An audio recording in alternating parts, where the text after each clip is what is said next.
Faleminderit kryetar, nderuar koleg. Po lexoj një mesazh që kam marrë sot nga Imshta, është një fshat në Myzeqe. Është njësia e dytë prodhuese më e madhe e shalqinit në këtë vend. Përshëndetje, deputet. Si jeni? Si vjet puna me shalqinin është katastrofë. Pika e grumbullimit në Imsht ka mbjell me hektar. Vetë personalisht, vetëm Golja. Po e përmend të Golen sepse ky është institucion, nuk është individ. Me ortakun e tij nga Kosova, kanë mbjell 200 hektar dhe djersa e fermerëve. Tallen pikat e grumbullimit sot, që po të shkruaj, këta dy persona e mbledhin shalqinin nga ne buqit me 50 lek.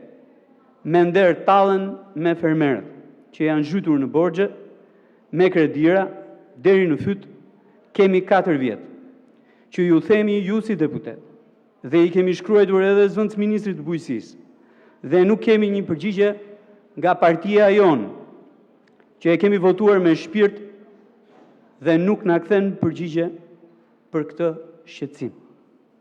Që nuk dalim dot nga borxhet dhe kredit që kemi marrë në përbanka me respekt, filani në emër të gjithë fermerëve të Imshtës. Tani, çfarë ndodh sot në territorin bujqësor? Bujku kërkon prodhoi, siç këta të Imshtës bëjnë. Kur sezoni para tij ka qenë i mbar, mbjell me paratë e tij. Blej inpute, shërbime, duke filluar nga punimi i tokës deri tek frezimi i saj, mallra që janë ushqyes edhe mbrojtës të bimës në fund edhe të prodhimit. Kur sezoni para tij ka dështuar, pra nuk ka marrë paratë e veta, merr borxh. Ku të mundet? Tek i ngjashmi, nëse i ngjashmi bujk ka para. Tek mikrofinanca, pra tek institucionet e mikrokreditit. Në banka, duke lënë kolateral çdo gjë, përfshirë edhe tokë. Tek zotruesi i inputeve bujqësore, me premtimin që do paguaj pasi shet prodhimin. Nëse gjithçka shkon më mirë, pra prodhimi nuk dëmtohet dhe arrin të shitet. Është sukses. Nëse çmimi nuk është ai që ka pritur, nuk justifikon kostot, kolaterali ekzekutohet, zinxhiri i borxheve bëhet shumë i gjatë. Çfarë bën ligji që kemi sot në diskutim? Ligjeron eksaktësisht të skemë. E vendos mbi baza ligjore. Aplikimi për dëftesë bëhet online, dëftesa merret online, dëftesa është e transferueshme dhe ekzekutueshme, mbi prodhimin e ardhshëm, të sigurueshëm, të financueshëm nga institucionet financiare dhe jo vetëm, me detyrim të qartë për kthimin e financimit, me interes të barabartë me normën efektive të një muaji më parë dhe natyrisht, dëftesa është titull ekzekutiv. Është një mundësi e mirë kjo, po është një instrument shumë i vlefshëm, për më tepër që po ndodh e gjen kudo në territor këtë skemë. Rasti më i mirë është kur financuesi i prodhimit bëhet zotruesi i inputeve bujqësore, që është edhe grumbullues, e kur për çmimin bie dakord mes tyre. Çmimi është thelbi i ligjshëm në një transakcion formal. Por nëse nuk ka një çmim të mirë dhe formal, e gjitha dështon. Edhe në rastin që ne po e sankcionojmë sot me ligj.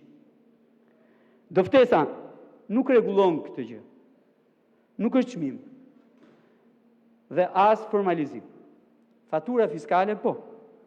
Që të kemi një të tillë, duhet që kushtet fiskale ta favorizojnë këtë. Minimumi të TVSH-ja jonë nuk e favorizon as formalizimin, as ligjërimin, madje TVSH-ja jonë ka bërë që abuzimi të jetë sundues në treg. Abuzimi në treg për te i faturës është thelbi. Në kushtet që ju përshkrova më sipër, sipas fermerëve të Imshtës, që janë dhe fermerët e Divjakës, janë dhe fermerët e Lushnjës, janë dhe fermerët në gjithë Shqipërinë, formalizimi mungon për shkak dhe i nxitur nga tatimi mbi vlerën e shtuar, skema e tij që aplikohet në territorin e Republikës së Shqipërisë abuzuesit janë ata që dominojnë tregun. Çfarë po ndodh sot në Divjak me shalqinin që është fruti i momentit? Njerëz të paligjshëm, të palicencuar, të paregjistruar në organet fiskale, shkojnë tek bujku, shfrytëzojnë situatën e tij të vështirë, sepse shalqini nuk mund të rri në 40 gradë në fush, ka kohën e tij të pjekës, ndryshe dështon, dhe i imponojnë çmimin e tyre. Cili është çmimi sot? 6 lekë, 7 lekë. Cili është çmimi jo më larg se 300 metra nga këtu, në pikat e shitjes së frutave dhe perimeve? 30 lekë. 30 lekë. 5 herë më shtrenjtë.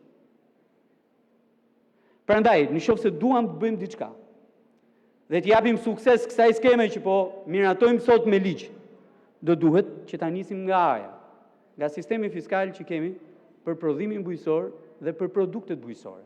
Nëse s'bëjmë këtë, ky ligj ka dështuar që tani. E votojmë ne, se votojmë ne, është një histori tjetër, po është i dështuar eksaktësisht për këtë gjë.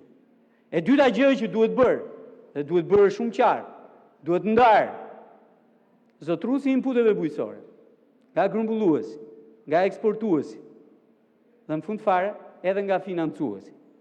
Se në rastin kur zotruesi i inputeve bujqësore apo grumbulluesi apo eksportuesi janë të tre bashkë, e në krahun tjetër janë dhe prodhues, siç është rasti i Imshës, me 200, me 300 hektar, ajo do të ndodhë që shkruar këtu. Në atë mesazhin atyre bujqëve të Imshtës, që çmimi që do i imponojnë bujkut është gjithmonë e më i ulët, se nuk është çmendur asnjë grumbullues, asnjë eksportues të blejë me çmim të lartë. Jo, do të blejë me çmim të ulët për të fituar gjithnjë më shumë. Shpreha që përdoret sot nga këta, nga ky grup i bërë bashkë në një, është shumë e thjeshtë. Do ta lësh shalqinin me këtë çmim, me 5 lekë, me 6 lekë, apo jo? Jo, e po ik pirdhu, më falni për shprehjen, ik pirdhu se nuk ta marr. Kjo është marrëdhënia tregtare sot atje në fusha. Kjo është marrëdhënia tregtare sot. Bëjmë mirë që ta ligjërojmë, bëjmë mirë që ta legjitimojmë, dhe ligjërimi, legjitimimi bëjnë atë që është themelore, mbrojmë bujkun dhe mbrojmë prodhimin e tij. Asnjë dëftesë tregtare nuk do ta mbrojë bujkun nëse ne nuk rregullojmë tregun, nuk rregullojmë sistemin fiskal dhe nuk mbrojmë bujqit nga fillimi, nga financimi i prodhimit të tij e deri në fund. Raste suksesi ka, por raste që ka nevojë të trajtohen për t'u zhbërë, sepse janë pjesa e abuzimit me bujkun edhe me djersën edhe mundin e tij, patjetër që janë aty, duhen parë, duhen zhbërë sa më parë tjetër mundur, me qëllim që bujqit marrin frymë. Faleminderit.